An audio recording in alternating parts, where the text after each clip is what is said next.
பஸ்ஸோட நிலமை பாருங்கள் எவ்வளோ கேவலமாக இருக்குன்னு. பஸ்ஸில் பிரேக்கை போட்டால் மனுஷன் உள்ளே உட்கார முடியாது. கர்ரு பொருள் கருன்னு ஒரு ஆயில் கூட அடிக்க மாட்டாங்கன்றாங்க. ஆயில் கூட அடிக்க மாட்டாங்கன்றாங்க. ஒரு பராமரிப்பே இல்லைங்க. பயமாக இருக்குது.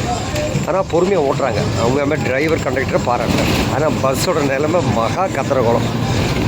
இது சேவூர்லேருந்து நான் இப்போ திருப்பூர் போயிட்டுருக்கிறேன். அந்த பஸ்ஸோட நிலைமை ஒரு டவுன் பஸ்ஸு. என்ன நம்பர் 96 பாருங்கள் எப்படி சத்தம் போடுது பாருங்கள்.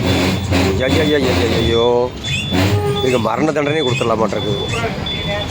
இதுதாங்க பஸ்ஸு, புது பஸ்ஸு. சும்மா பேருக்கு அங்கங்கே ஒரு 10-20 பஸ்ஸாக போட்டிருக்காங்க. அப்புறம் பார்த்திங்கன்னா வேலைக்கே ஆகாது.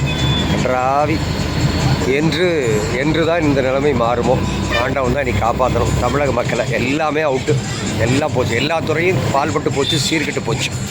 எந்த டிபார்ட்மெண்ட்டும் உருப்படி இல்லை. எல்லாம் இப்படி தான், எல்லாமே இப்படி தான் தேஞ்சு எல்லாம் முடிகிற கண்டிஷனுக்கு வந்துருச்சு. பணமெல்லாம் எங்கே தான் போகுது, மக்களோட வரி பணமெல்லாம் எங்கே தான் போகுதுன்னு தெரியவே மாட்டேங்குது. ஆண்டவன் தான் காப்பாற்றணும்.